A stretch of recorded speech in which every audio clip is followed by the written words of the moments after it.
Karamazov by Fyodor Dostoevsky. Translated by Constance Garnett. Book 12, Chapter 2. Dangerous Witnesses. I do not know whether the witnesses for the defense and for the prosecution were separated into groups by the President, and whether it was arranged to call them in a certain order. But no doubt it was so.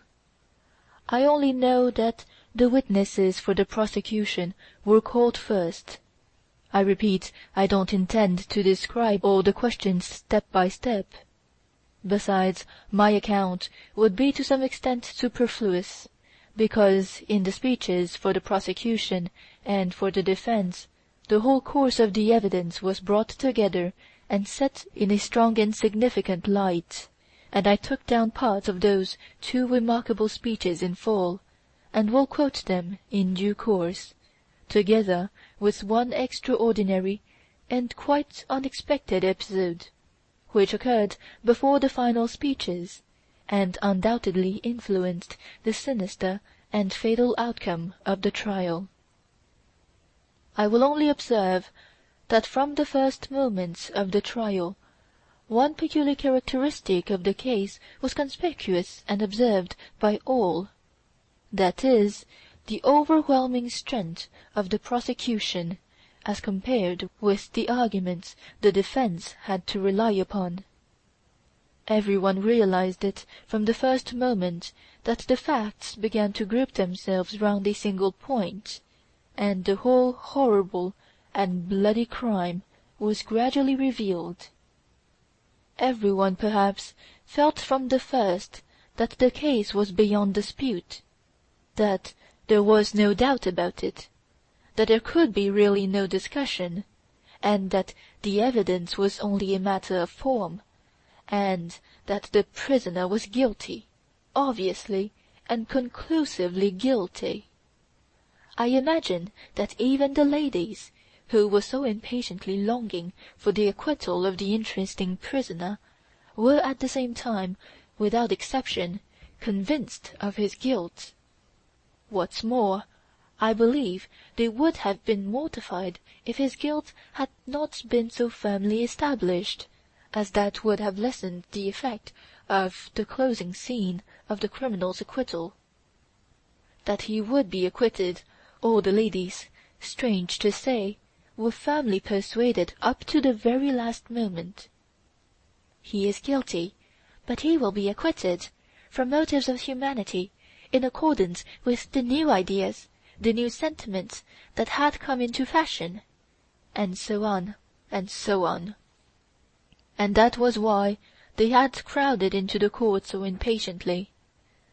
The men were more interested in the contest between the prosecutor and the famous Fetyukovitch.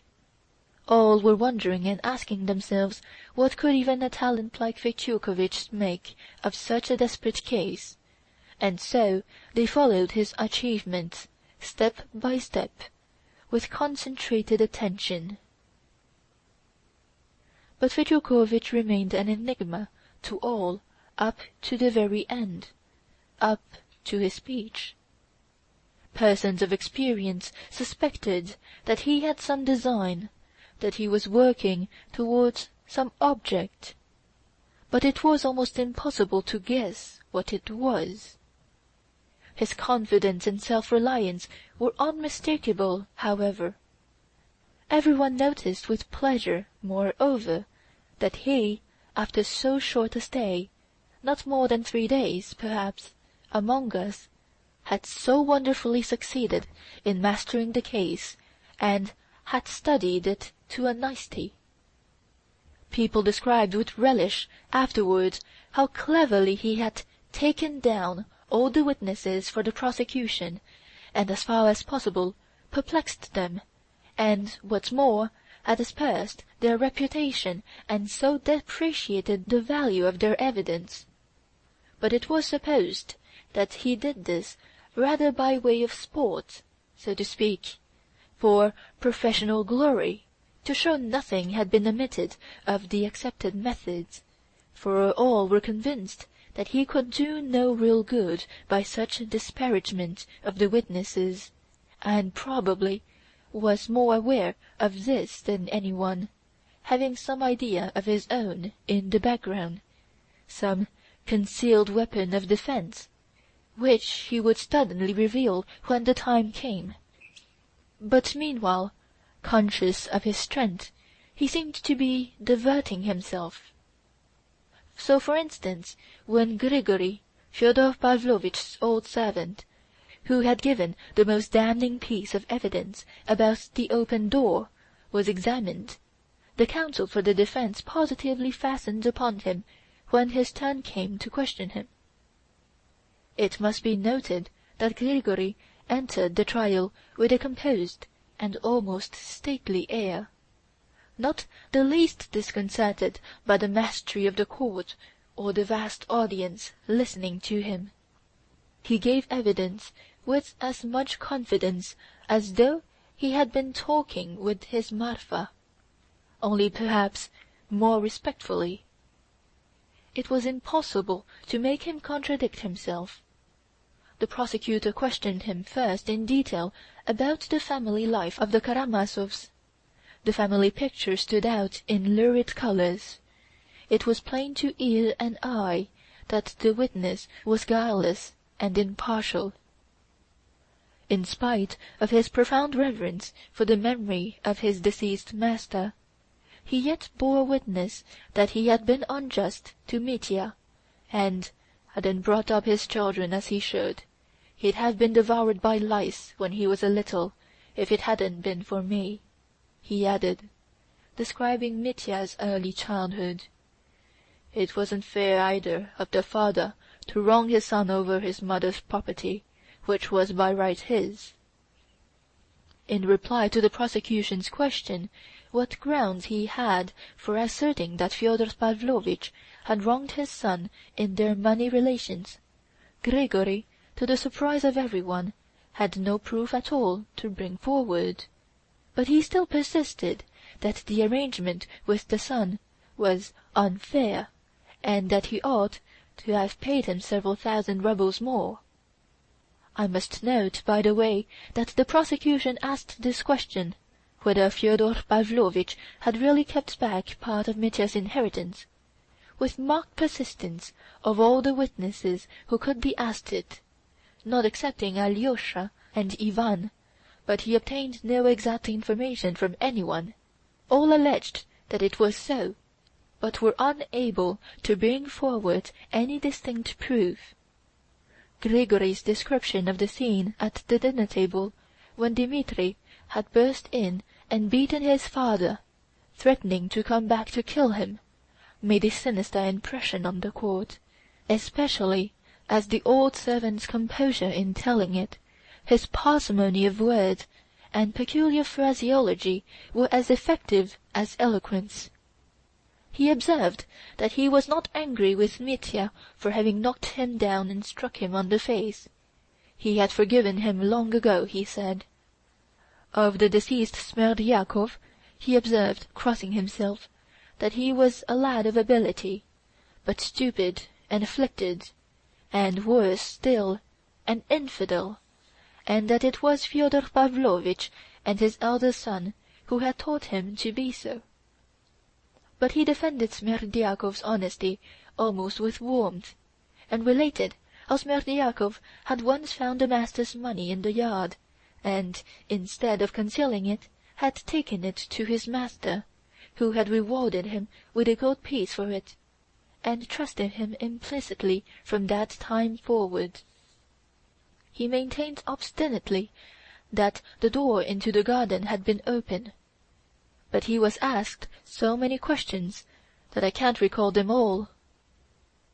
At last the counsel for the defence began to cross-examine him, and the first question he asked was about the envelope in which Fyodor Pavlovitch was supposed to have put 3,000 rubles for a certain person.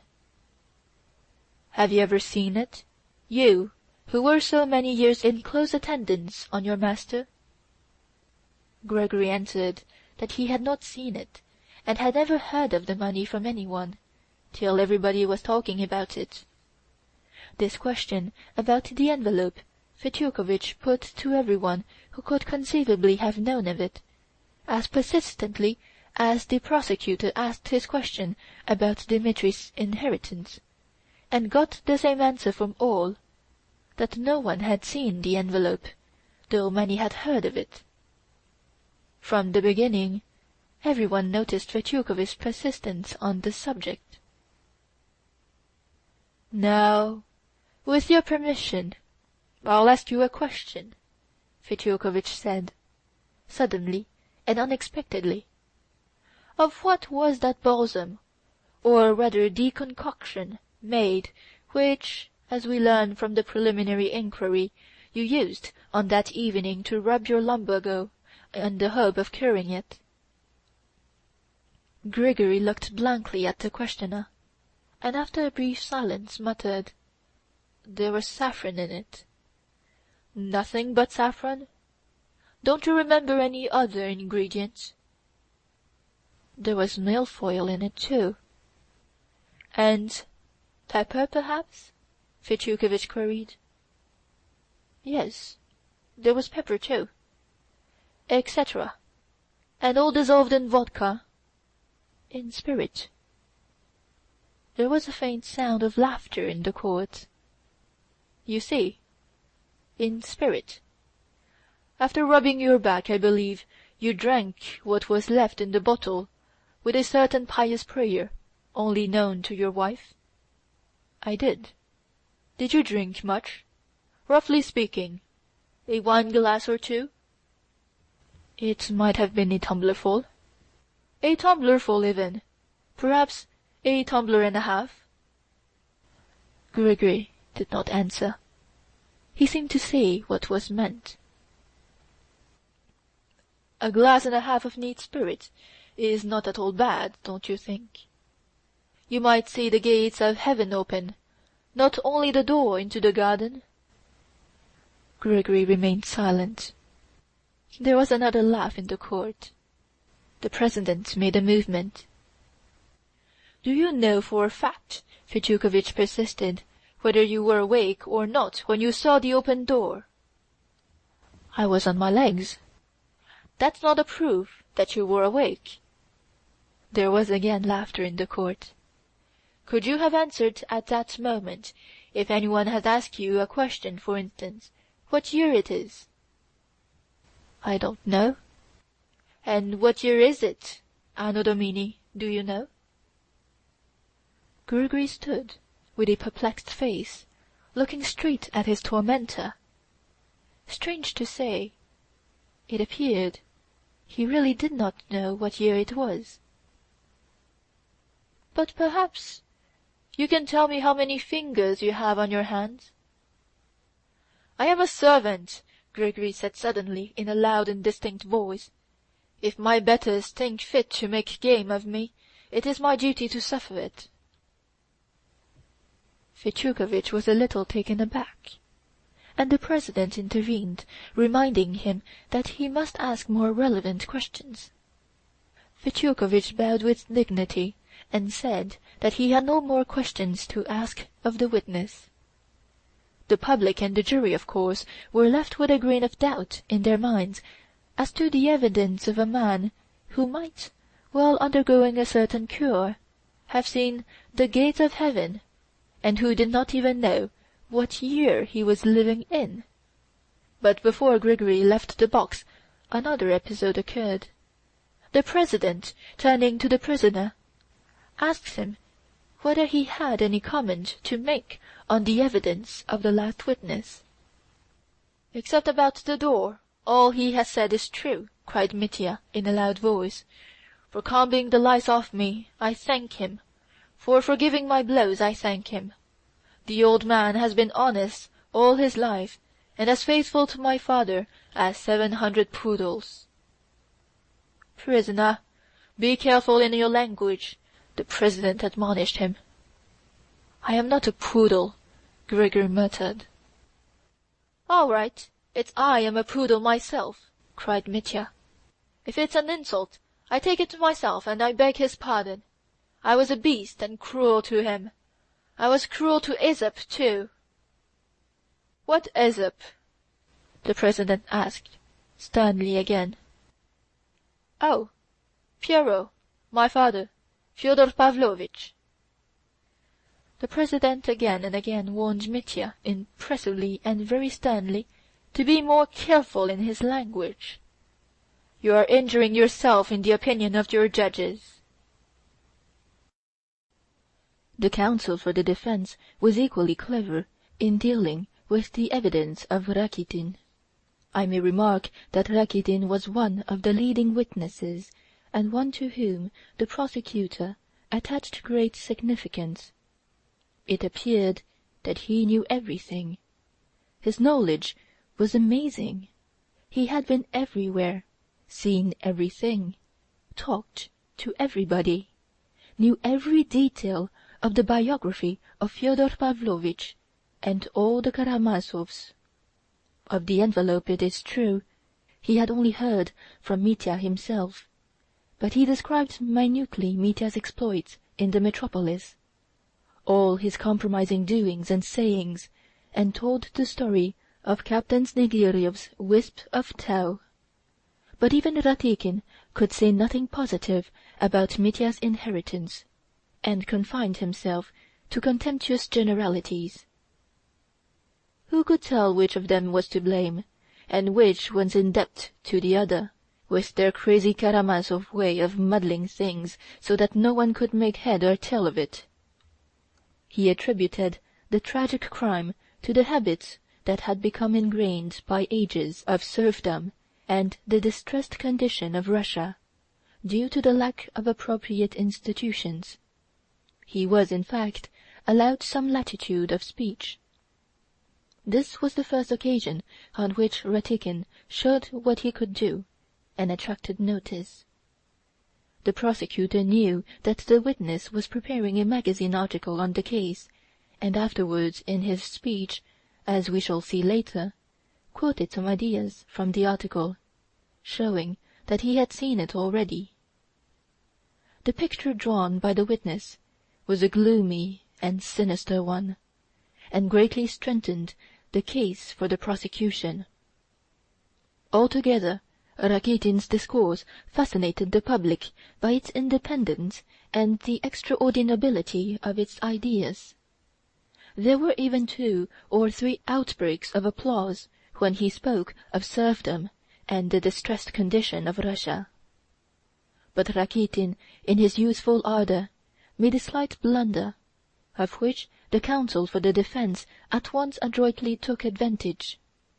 Answering certain questions about Grushenka, and carried away by the loftiness of his own sentiments and success, of which he was, of course, conscious, he went so far as to speak somewhat contemptuously of Agrafena Alexandrovna as the kept mistress of Samsonov. He could have given a good deal to take back his words afterwards, for Fetyukovitch caught him out over it at once, and it was all because Ratikin had not reckoned on the lawyer having been able to become so intimately acquainted with every detail in so short a time. "Allow me to ask," began the counsel for the defense, with the most affable and even respectful smile. "You are, of course, the same Mr. Ratikin whose pamphlet, The Life of the Deceased Elder, Father Zosima, published by the diocesan authorities, full of profound and religious reflections, and preceded by an excellent and devout dedication to the bishop, I have just read with such pleasure?" "I did not write it for publication. It was published afterwards," muttered Ratikin, for some reason fearfully disconcerted and almost ashamed. "Oh, that's excellent! A thinker like you can, and indeed ought to take the widest view of every social question. Your most instructive pamphlet has been widely circulated through the patronage of the bishop, and has been of appreciable service. But this is the chief thing I should like to learn from you. You stated just now that you were very intimately acquainted with Madame Svietlov. It must be noted that Grushenka's surname was Svietlov. I heard it for the first time that day during the case. I cannot answer for all my acquaintances. I am a young man, and who can be responsible for everyone he meets?" cried Ratikin, flushing all over. "I understand. I quite understand," cried Fetyukovitch, as though he too were embarrassed and in haste to excuse himself. "You, like any other, might well be interested in an acquaintance with a young and beautiful woman, who would readily entertain the elite of the youth of the neighborhood. But I only wanted to know. It has come to my knowledge that Madame Svietlov was particularly anxious a couple of months ago to make the acquaintance of the younger Karamazov, Alexey Fyodorovitch, and promised you 25 roubles if you would bring him to her in his monastic dress, and that actually took place on the evening of the day on which the terrible crime, which is the subject of the present investigation, was committed. You brought Alexey Karamazov to Madame Svietlov, and did you receive the 25 roubles from Madame Svietlov as a reward? That's what I wanted to hear from you." "It was a joke. I don't see of what interest that can be to you. I took it for a joke, meaning to give it back later." "Then you did take. But you have not given it back yet. Or have you?" "That's of no consequence," muttered Rakitin. "I refuse to answer such questions. Of course I shall give it back." The President intervened, but Fetyukovitch declared he had no more questions to ask of the witness. Mr. Rakitin left the witness box not absolutely without a stain upon his character. The effect left by the lofty idealism of his speech was somewhat marred, and Fetyukovitch's expression, as he watched him walk away, seemed to suggest to the public, "This is a specimen of the lofty-minded persons who accuse him." I remember that this incident, too, did not pass off without an outbreak from Mitya. Enraged by the tone in which Rakitin had referred to Grushenka, he suddenly shouted, "Bernard!" When, after Ratikin's cross-examination, the President asked the prisoner if he had anything to say, Mitya cried out loudly, "Since I have been arrested, he has borrowed money from me. He is a contemptible Bernard, an opportunist. And he doesn't believe in God. He took the bishop in." Mitya, of course, was pulled up again for the intemperance of his language, but Ratikin was done for. Captain Snegiryov's evidence was a failure too, but from quite a different reason. He appeared in ragged and dirty clothes, muddy boots, and in spite of the vigilance and expert observation of the police officers, he turned out to be hopelessly drunk. On being asked about Mitya's attack upon him, he refused to answer. "God bless him! Ilusha told me not to. God will make it up to me yonder." "Who told you not to tell? Of whom are you talking?" "Ilusha, my little son." "Father, father, how he insulted you!" "He said that at the stone. Now he is dying." The captain suddenly began sobbing, and plumped down on his knees before the President. He was hurriedly led away amidst the laughter of the public. The effect prepared by the prosecutor did not come at all. Fetyukovitch went on making the most of every opportunity, and amazed people more and more by his minute knowledge of the case. Thus, for example, Trifon Borisovitch made a great impression, of course very prejudicial to Mitya.